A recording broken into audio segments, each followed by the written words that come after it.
A little girl told the Alpha, "Sir, my mom has the same mark as you." What followed upended the pack.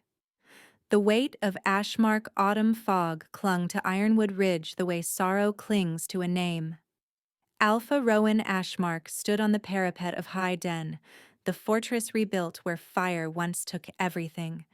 5 years had scabbed over the stone, but not his chest, not the crescent-shaped mate mark that burned faintly just above his heart.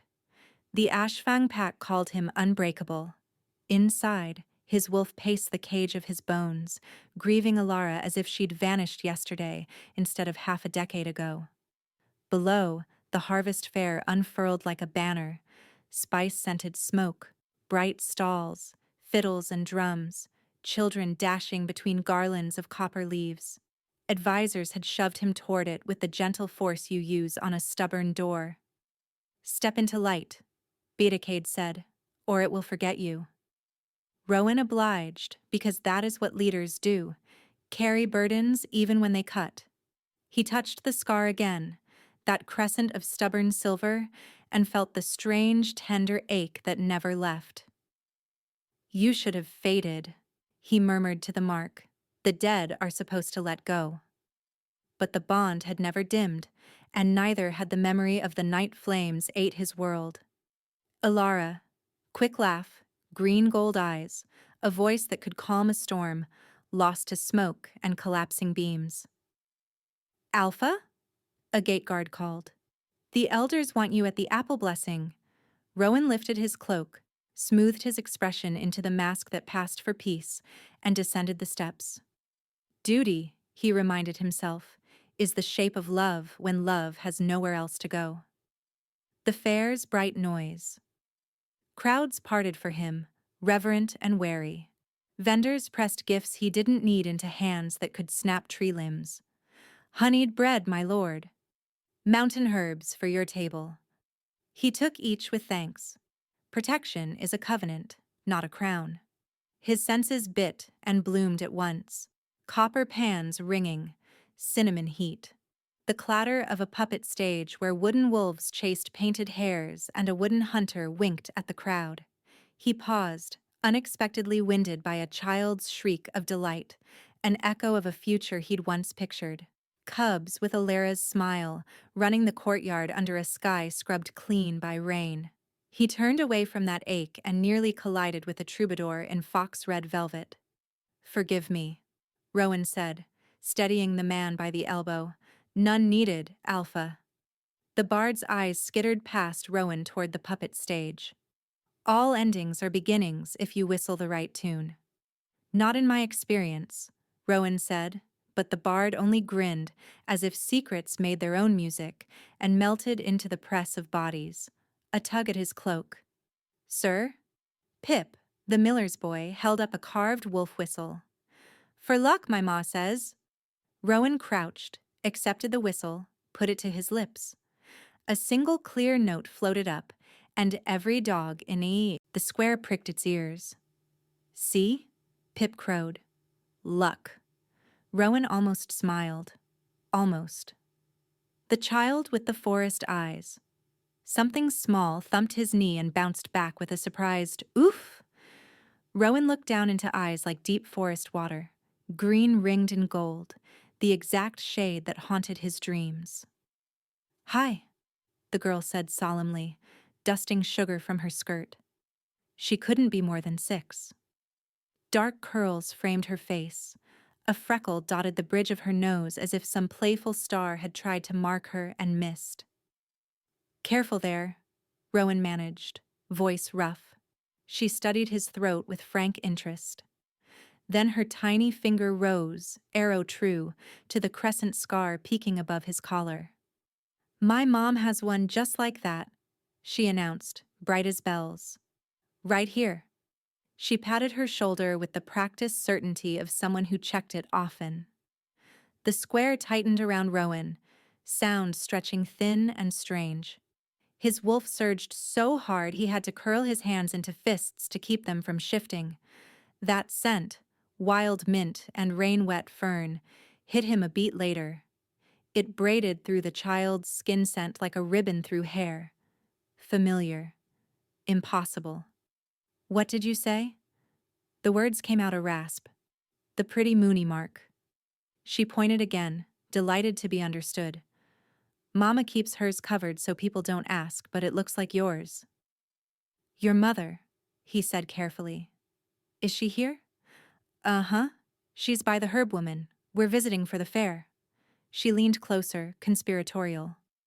We live up valley. Our goat is naughty. Mama says she's part demon.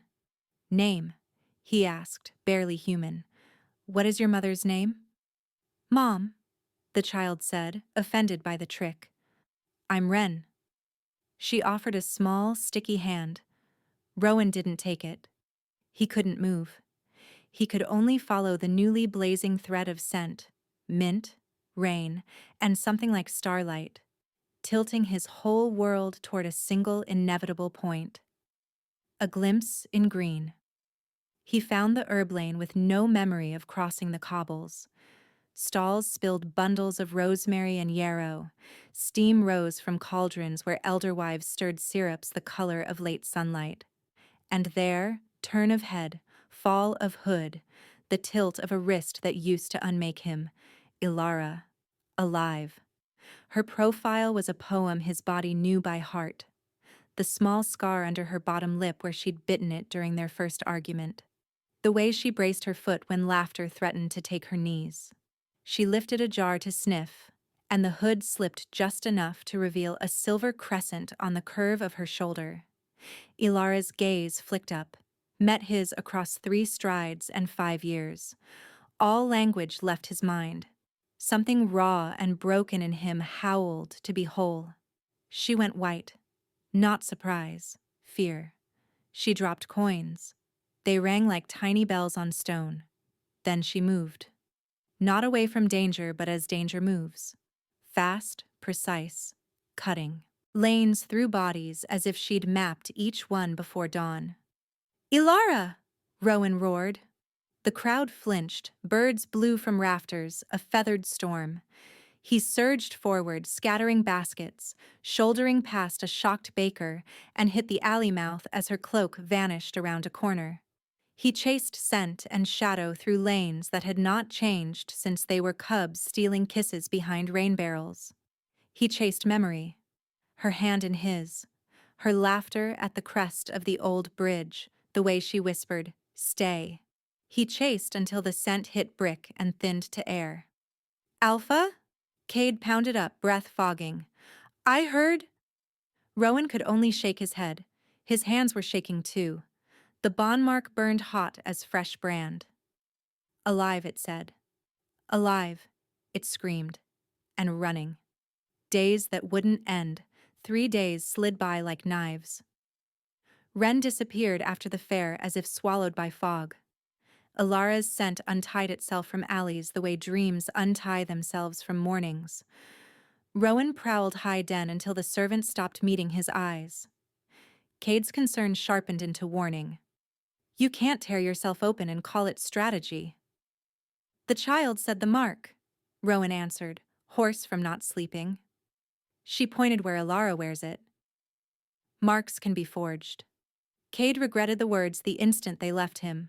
Rowan's wolf slammed the bars. Not this one. The 4th morning, before sunrise, a raven dropped onto his windowsill with a ribbon tied to its leg. The ribbon was green. The scent was mint rain.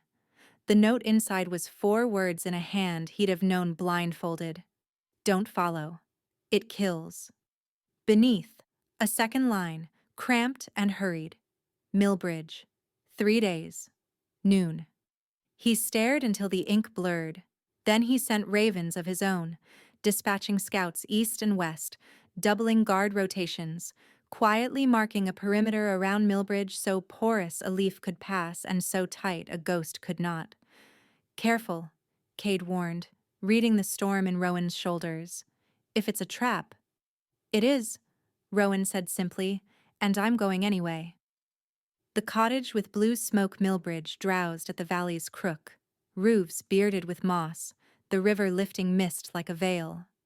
Rowan waited at the edge, wolves hidden among alder trunks, senses flaring. He didn't wear his ceremonial cloak. Ceremony has a taste, and traps like it too much.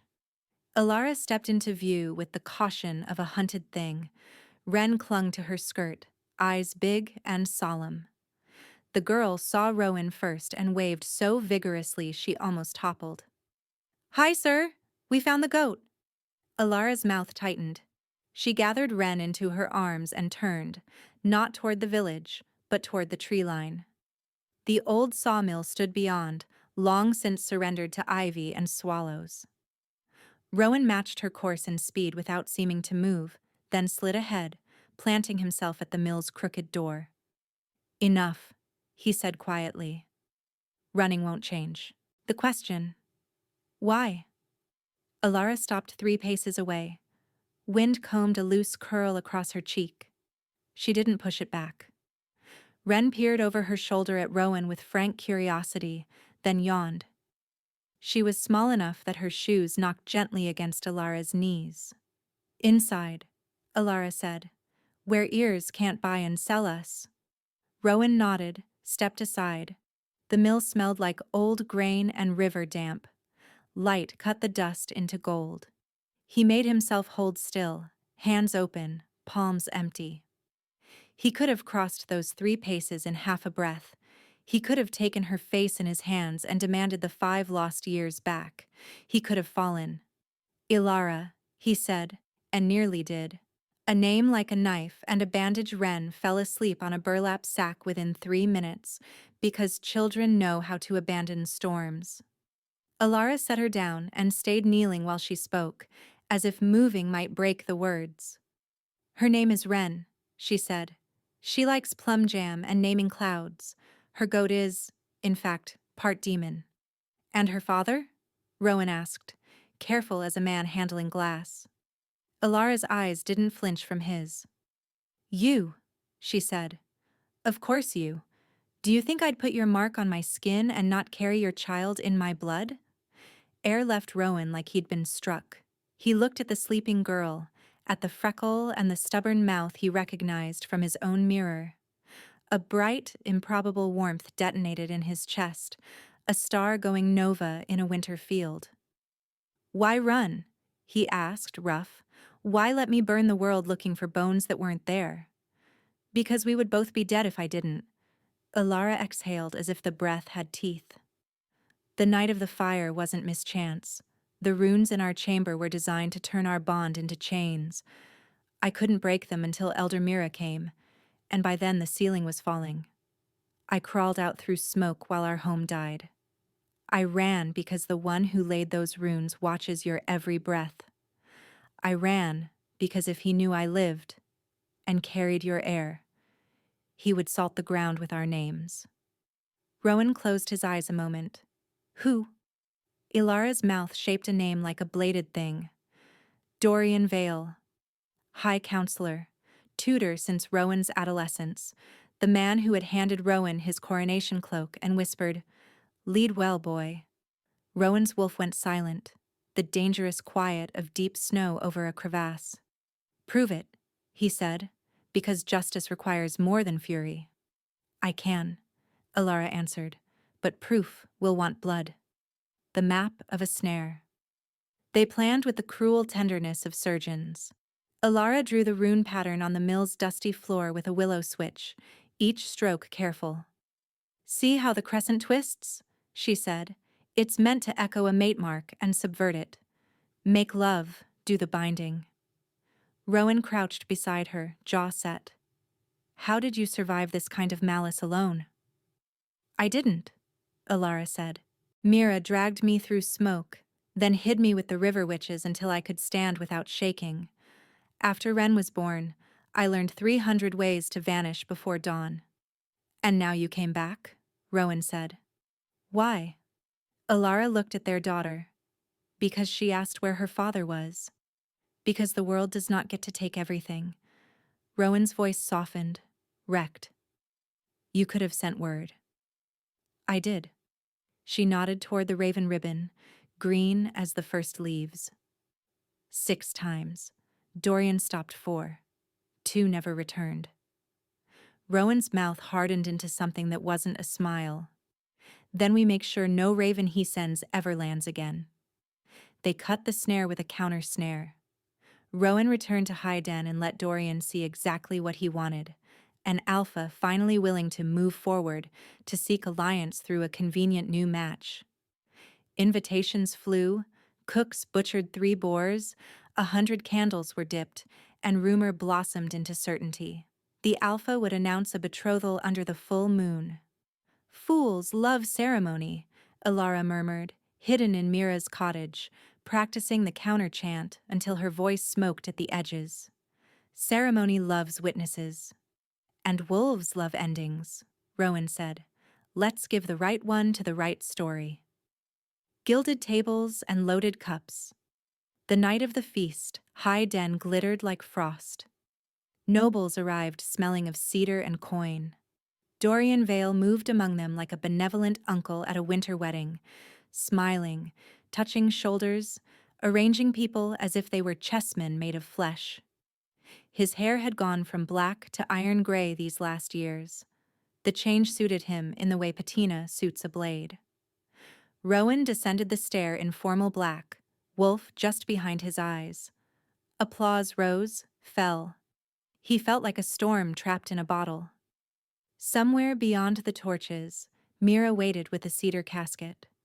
Somewhere beyond the torches, Alara waited with their life in her throat. To new beginnings, Dorian said later, offering a goblet. The wine smelled faintly wrong, poppy sweet and metallic. Blood magic likes its metaphors literal. Rowan took the cup, weighed it, then set it gently on the table between them. I prefer old debts. Settled. Dorian's smile twitched. My lord?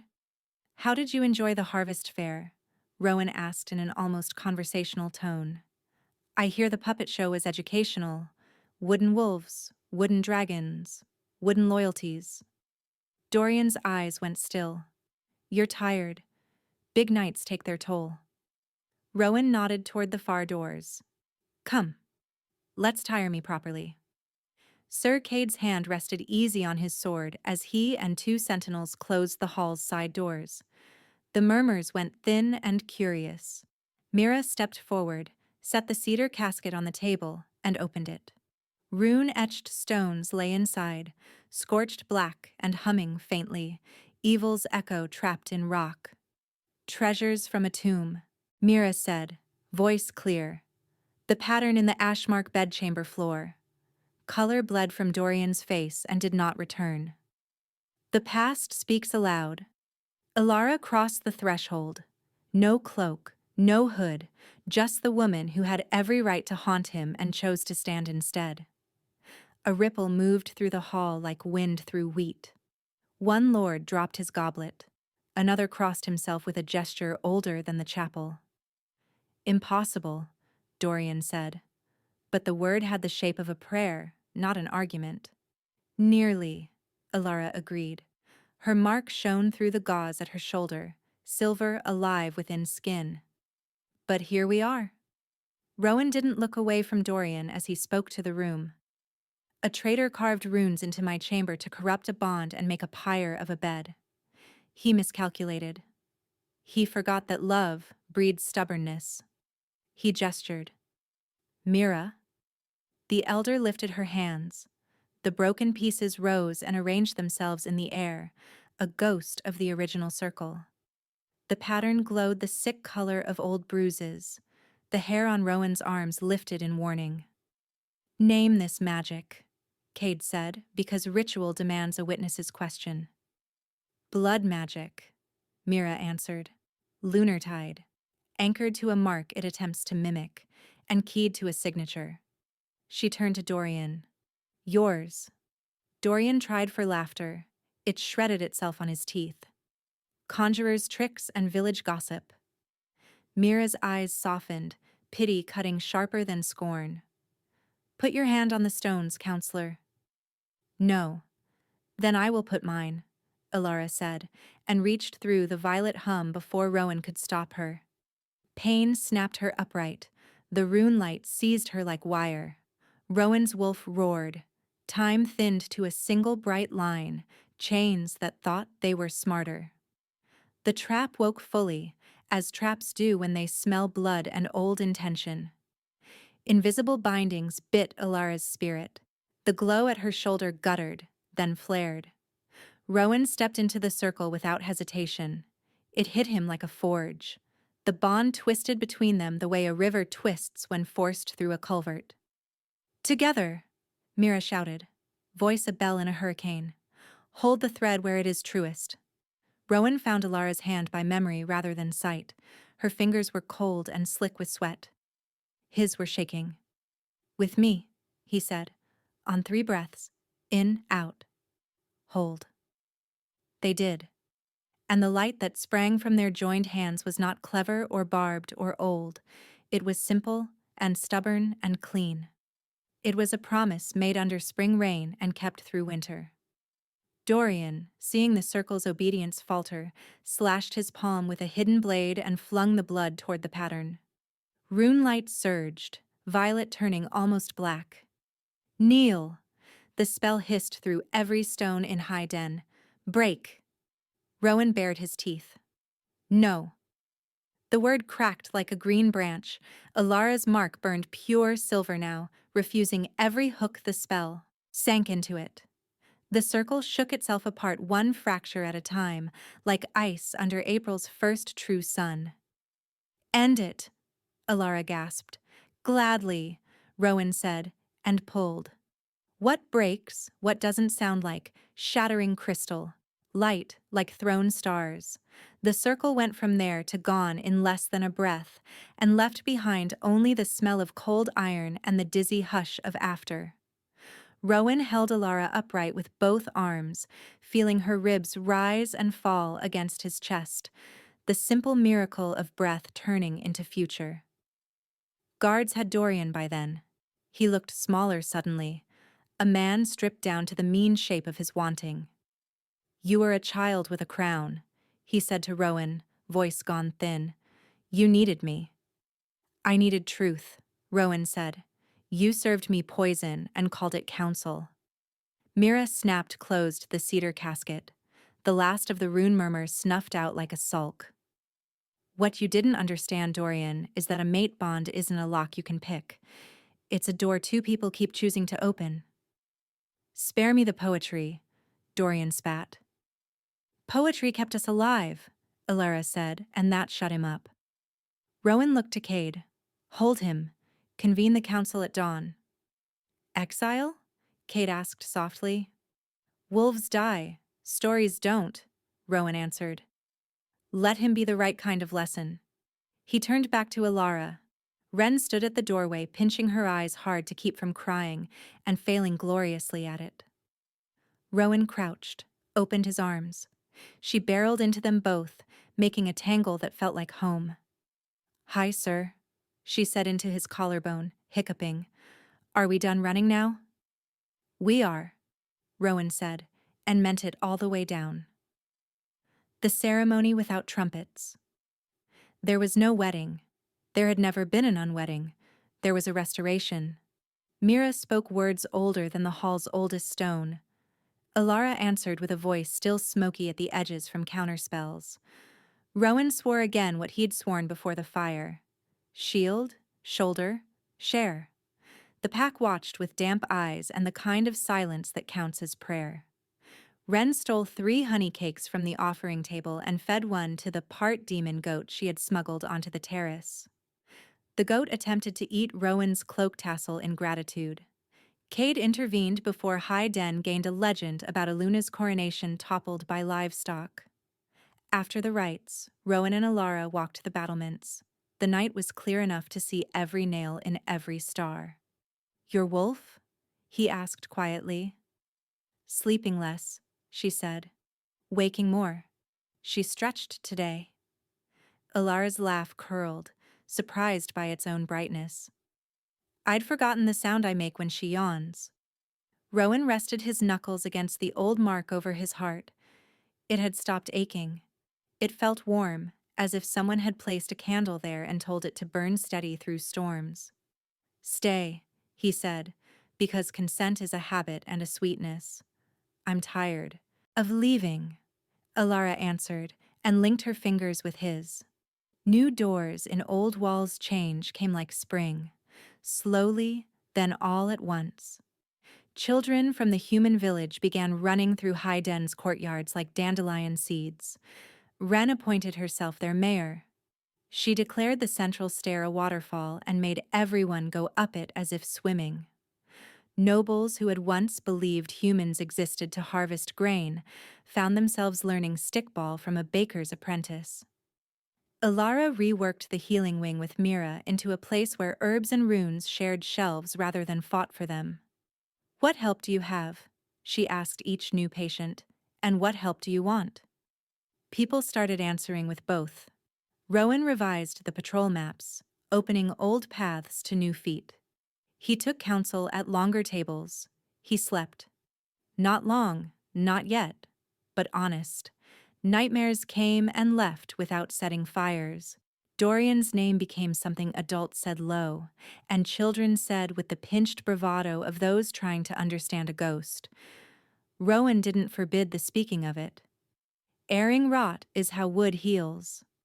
One afternoon, as Rowan taught Wren to throw a knife safely, by not throwing it until you're ready, which is not the same as waiting forever, she asked, "Did you ever think you were alone forever?" "Yes," Rowan said. "And I was wrong." Wren nodded as if filing this for future use, then stuck the target dead center. The goat applauded by butting the hay bale, the solstice, and the bridge. By summer's high day, neighboring packs sent envoys. Some came to offer congratulations. Others came to measure the miracle with their own eyes, to see if it was a trick of the light. The hall filled with banners, with wary smiles that turned into easy ones over stew. Children traded slingshot tricks across languages because competence is its own tongue.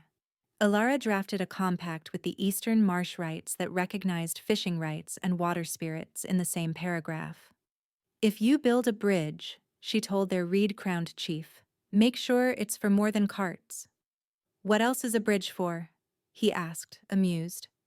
"Dancing," she said, and at sunset they tested that theory, the planks echoing with feet, the river agreeing in silver. Rowan watched from the bank with Mira, who had begun to show a little age now that she had time for it. "Regrets?" she asked. "Only that I didn't burn the old patterns sooner," he said. Then he shook his head. "No. Even regret tries to colonize a life. We built what we could when we could." Mira smiled, lines kind at the corners of her mouth.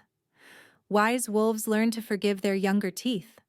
Across the bridge, Wren introduced the Marsh Wright's thin, patient dog to the goat. The dog looked at the goat the way saints look at temptations. Peace, nonetheless, survived the encounter. The lesson of what if's years turn, whether we count them or not. 2 winters later, Wren was taller and faster at climbing the fig tree Rowan had expressly forbidden anyone to climb because it was old. "We will grow a new fig for climbing," Alara had ruled, thereby inventing compromise. The goat had taught itself to open latches. Mira wrote a slim book about lunar counter magic, with Alara's notes in the margins, sharp and funny. On a rain-slow night, Rowan found Alara in the library, studying a map of the ridge. "What if?" she said softly, palm flat on the vellum. "What if I had not run?" "You would have died," Rowan said. "We would have all learned a wrong lesson about grief." "And now?" She looked up, the kind of look that tilts a life. "Now we teach a right one," he said. "That sometimes love is endurance, sometimes it is strategy, and sometimes it is simply showing up where someone can see you." She leaned into him, warm and solid against the storm. "Wren thinks the goat is teaching the dog to open doors. We may need to revisit our latch policy." "New policy," Rowan murmured into her hair. "No demons near hinges." "Half demons," Alara corrected, smiling. "Don't slander." The northern banners. When the northern banners came, white bear, blue pine, black moon, Rowan tasted old iron on the wind. Those territories had once called for his head and his pack's teeth. They came now with songs and hard questions. Good. Peace without questions is just a nap. In the grand hall, the northern envoy bowed low. "We heard stories," she said, face weathered by glacier sun. "Stories of a bond that broke its breaking. We prefer facts." "Facts," Alara said, "are that we survived and made that matter for more than ourselves." "Teach us," the envoy said, surprising them both. They did, not with lectures, but with tables. They showed maps where patrols overlapped on purpose. They showed ridge paths where humans and wolves shared watch posts. They showed supply ledgers that listed stew ingredients and herbal stocks on the same line. They put Ren's knife target on a pillar, the envoy's second hit center. Respect recognized itself. That night, when most had gone to sleep or to flirtation, Ren pressed between her parents and asked, "Tell me the beginning again." Rowan kissed her hair. "Once, a girl told a man with a broken heart that her mother had a mark like his." "And?" Ren prompted, though she could recite it. And that sentence blacked out the sun, then lit it with a better fire. A future kept honest, on. The 5th anniversary of the restoration, Rowan took Ren to the old mill. Ivy had become a green river over its ribs.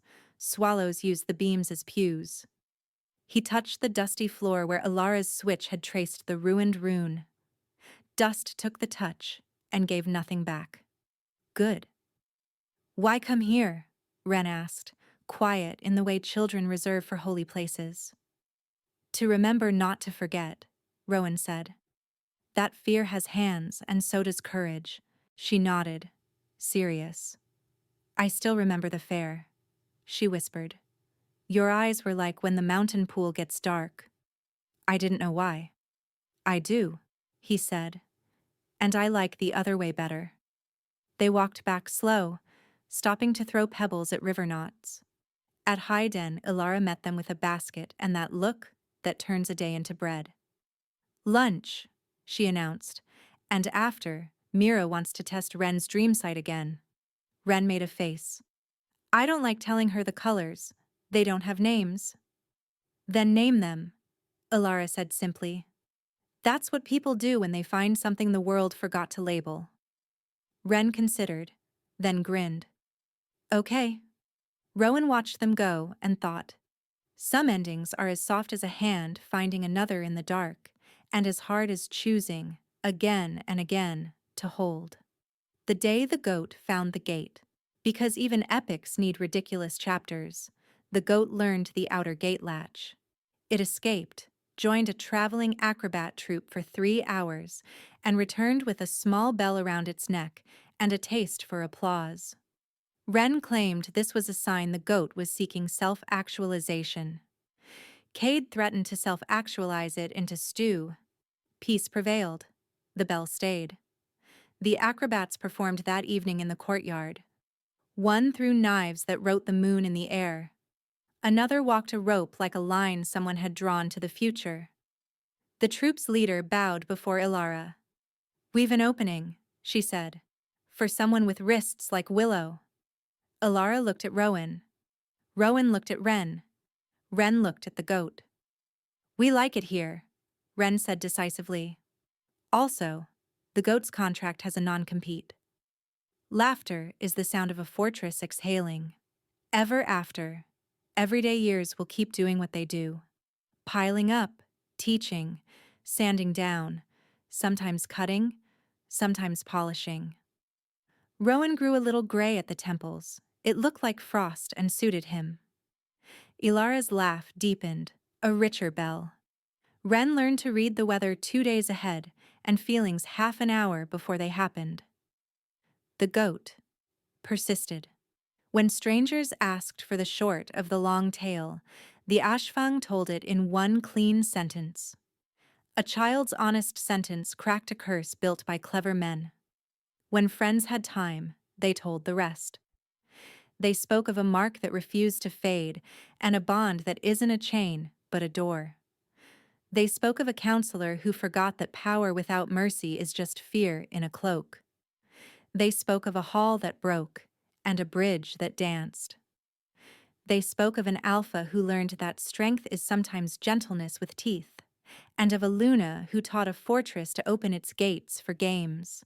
And if you stand on Hyden's wall at dusk, when the valley is a bowl of wine and the first lamps thread themselves along the paths, you can hear a whistle sometimes, a single note, clear as cold water. The dogs still prick their ears, the wolves lift their heads. Luck arrives not because of whistles, but because people chose, and then chose again. Some nights, Rowan tells Wren the beginning one more time. He always ends with the same line, because truth likes ritual too. Love is not what saved us. Choosing it did. The moon that wouldn't rise. Autumn returned like a seasoned soldier, disciplined, chill, efficient. Rowan felt it first as a tightness in his jaw when he looked east at twilight. Ilara felt it in her palms, an itch under the skin where power sometimes pressed. Wren felt it most keenly, in dreams where the moon tried to climb a ladder and someone kept kicking the rungs away. Eclipse, Mira said, laying stones in a circle on the map room table. Natural, but not neutral. Old magic's hitchhike on sky machines. Rowan grimaced. Dorian? Exiles make bargains they wouldn't dare in daylight, Mira said. And the dark loves a man who thinks himself clever. Ilara rolled her shoulders, winced, then rolled them again. My wolf has been prowling. She wants out. Can you shift? Rowan asked, quiet. Not yet, she said. But she keeps testing the door. Ilara's gaze slid to Wren, reading the wild brightness in their daughter's eyes. She's having moon dreams. I can see a river, Wren murmured, almost asleep on the bench, voice already floating. But it's in the sky, and boats keep trying to cross and sinking. Someone needs to teach them to swim. Rowan and Ilara exchanged the look of parents who know the battle is already scheduled and their names are on the roster. That night, the pack gathered on the east meadow. Drums low, breath pluming. The eclipse lifted its shadow like a great red coin. The world went the color of a bruise. Wolves shifted, silver and smoke, fur lifting with the static of old power. Rowan felt his own bones lengthen into the old geometry, skin giving way to pelt and fang. He waited at the edge of himself for Ilara, and then froze. She was on her knees, palms dug into the earth, teeth bared. Not pain, insistence. Her mark burned like a lantern through her gown. Come on, she whispered to the sleeping thing inside. Come on, come on. The shadow deepened. Somewhere in the tree line, a crow laughed in a human voice. Dorian, Kate hissed, already moving. Hold, Rowan snapped, hackles up. He wants us scattered. A wind rose that smelled like iron and poppy. The river witch's fires guttered and then leapt, blue tongues tasting the dark. Mira's ringstones cracked one by one like knuckles. Wren lifted her face to the red moon and said, in a voice that wasn't entirely hers, You cannot eat the ladder. You can only climb. The wind stopped as if a throat had closed. Ilara's wolf surged against the latch again. The latch trembled. The bargain on the snow line. 3 nights later, scouts brought word. A shadow pack haunting the snow line, moving like men who had learned to run inside their own regrets. Not wolves, not human. Half-made things bound to a will that wasn't their own. Rowan took 12 and went north. He chose no banners, only quiet and knives. They found the shadow pack at dusk, pacing the ridge as if guarding a door no one else could see. Their eyes glowed the wrong color. A flat, unhealthy violet that had nothing to do with moonlight. They started as if to attack, then faltered, heads cocked like confused dogs. Rowan's wolf eased forward, testing the air with careful nostrils. A figure stepped from the ice-slashed pines, fur cloak, white hair. Dorian had thinned into the hard, spare shape of a man who ate hunger and called it discipline. He carried a staff etched with runes that made the air bend. "You came," Dorian said, as if greeting a tardy student. "I keep my appointments," Rowan said, "even the ones made by cowards." Dorian's smile was almost kind. "You never grasped that power isn't personal. It's structural." "Funny," Rowan said, "coming from a man whose every sin has been a love letter to himself." Dorian tapped the staff once. The shadow pack flinched. "I made a bridge," he said mildly, "between the living and what lives in old words. The valley will walk the way I point." Rowan's laugh blew frost from his muzzle. "You couldn't even point yourself away from envy." "You have the Luna and the air," Dorian said, as if reciting ledger entries. "I will take the rest." "Come try," Rowan said, and meant it. They didn't fight then. That would have been too clean. Dorian preferred infection to surgery. He retreated a pace and let the shadow pack stalk the ridge again, smearing fear like grease on the night. Rowan watched, memorizing gaits, scars, the way one of the half-made lifted his left foot as if expecting a chain that no longer existed. "Cade," he said low, "they're bound. Cut the leash, not the dog." Cade nodded, eyes bright. "We'll need Mira and Alara." "And Ren," Rowan said, throat tight with futures. Lessons in unbinding Mira spread books on the council table until the room smelled like old paper and lightning. Ren perched on a stool, legs swinging, goat bell ticking a counterpoint from outside like a foolish metronome. Alara traced the unbinding diagram with a fingertip, lips moving silently as she learned the lines by mouth. "These," Mira said, pointing to a cluster of knot-like glyphs, "are obedience ties. They don't hold by force. They hold by repeating a lie until the body believes it." "What lie?" Ren asked. "That you are an object Dorian owns," Alara said softly. "That you are a chair a man can drag across a floor." Ren's mouth tipped down. "That's rude." "Yes," Mira said. "Old magic is very rude." Rowan folded his arms, watching Alara's shoulders. "Can your wolf—" "Not yet," Alara said. "But she's pressing. Maybe she'll lend me her teeth." "Good," Mira said briskly. "We'll need them." She laid 3 more stones and added, almost as an afterthought, "And we'll need a name." "Whose?" Rowan asked. "The name the Shadow Pack answers to in their own heads," Mira said. "Not the one Dorian stamped on them. The one they kept under a floorboard like a candle." Ren slid off the stool. "I can ask," she said, simple as if offering to fetch more kindling. "They come to the foot of my bed at night and stare at the ceiling. They're very bored." Rowan's blood went to ice. Alara went feral for a heartbeat, every line of her body saying mine. Ren blinked, unfazed. "They can't get in," she added. "The goat sits on the rug and headbutts the air when they try." Mira nodded, unsurprised by a world that insisted on being itself. "Ask their names, child. Bring me 3. That night, Ren slept with the window unlatched. Dreams arrived like men in wet boots, awkward, embarrassed to be seen. Ren asked their names the way she asked the bakers. Eyes steady, tone practical. A small smile that assumed goodness and so often called it forth. In the morning she wrote them down on a slate. Not nicknames, not what mothers call from porches. Names from the inside: Elan, Moss, Bracken. Mira blew on the words as if cooling bread. "Good. We can cut lies with these." Alara looked at Rowan. "Let's go collect our neighbors from the edge of the world."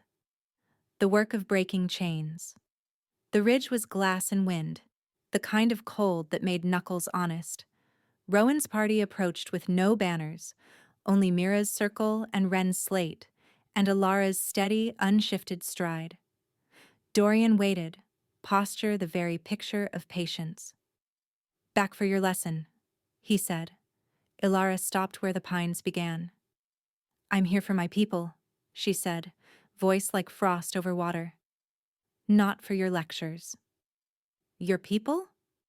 Dorian tilted his head, mock curious. You hid from them for years. I hid them from you, she said. That's what wolves do when hawks circle. He smiled thinly, then lifted his staff. The shadow pack fanned before him like cards. Mira set her stones. Wren held the slate against her chest as if it were a kitten. Ready? Rowan asked her, quietly enough that only their triangle could hear. Yes, Wren said. They're ready too. They're tired of having someone else's handwriting in their heads. Mira began to speak. Not chant. Speaking is not always song, but there was rhythm in it, the cadence of a grandmother telling a story the right way. Once there were men who were told they were rope. They believed it long enough to bind themselves. But a rope is fibers agreeing to travel together, not to be burned. As she spoke, Ilara stepped forward. Her mark flared. Not silver now, but a clean white that made the wrong light look sallow. Elan, she called, clear as naming a child at a cradle. A shadowed face, twitched, eyes finding hers for one fragile instant. You were born between storms, she said. You learned to braid nets. Your mother sang off key on purpose to make you laugh. The shadow thing shuddered. Something loose inside him remembered its hinges. Moss, Wren called, little voice huge in the thin air. You collect buttons because you like circles. You pretend not to, but you cry at weddings. Rowan felt the spell's tension change, like a rope beginning to fray. Bracken, he said, guessing and somehow not guessing at all. You hated your father's boots because they squeaked. You said you'd buy quiet ones when you grew. One by one, the names slid home into bodies, like keys that had been waiting for grasp. The violet light dulled. Dorian snarled and slashed the staff downward. Obedience flared, a net as wide as the ridge. Now, Mira barked. Ilara moved. Not as a wolf, as herself. Hands open, eyes bright with a joy made of fury. She sank her fingers into the net where it crossed Elan's chest and tore, teeth bared, every line of her saying mine in a grammar older than language. The net screamed without sound. Elan fell to his knees and sobbed like a man who'd been underwater too long and suddenly remembered air. Rowan hit the net with both palms and ripped sideways. He had never been more grateful for claws he hadn't grown. Bracken stumbled free, clutching his own name like a bird cupped in two hands. Wren, who had no claws, reached up and touched Moss's cheek, very gently. You can stop now, she said. We've been waiting to clap when you finish. Moss wept and stepped out of the net. He looked at his palms as if they were delicate, precious, and new. Dorian's control bucked. Ungrateful, he hissed. I gave you purpose. You gave them chores, Ilara snapped. That's not the same thing. He drew a knife.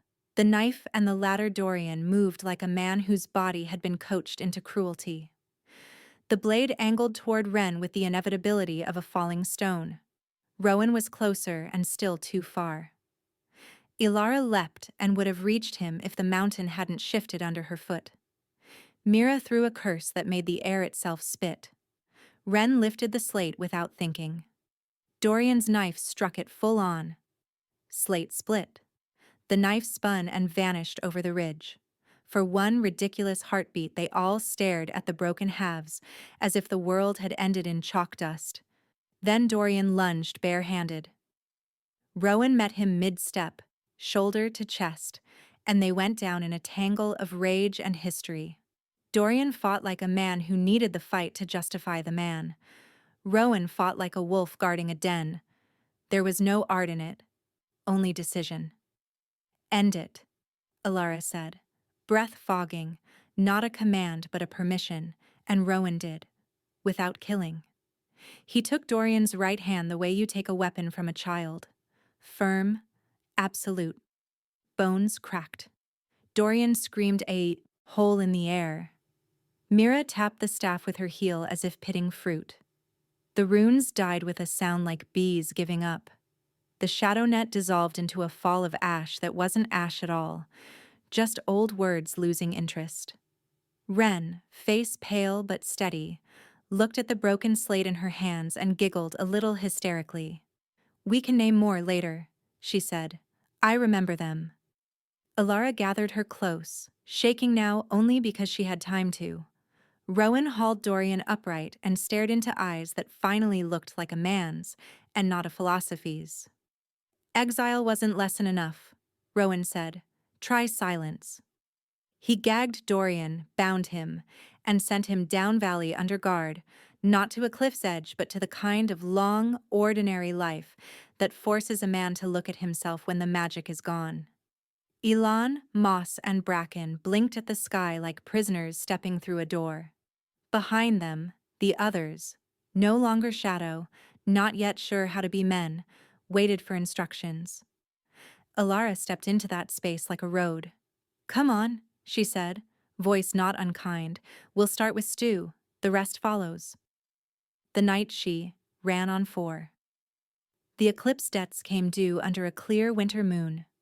No omens, no crows laughing, just cold and light, and the soft noise snow makes when it remembers it can be loud. Alara stood on the meadow with the pack. She closed her eyes. She had stopped demanding and started inviting. It turned out this mattered. "If you want to come," she whispered to her wolf, "I'll be here on the other side. And if you don't, I'll still be here." The latch clicked. Rowan didn't breathe. Wren squeezed his hand so hard his knuckles popped. Mira folded her arms as if restraining herself from applause. Bones moved under Alara's skin, not like breaking, like remembering.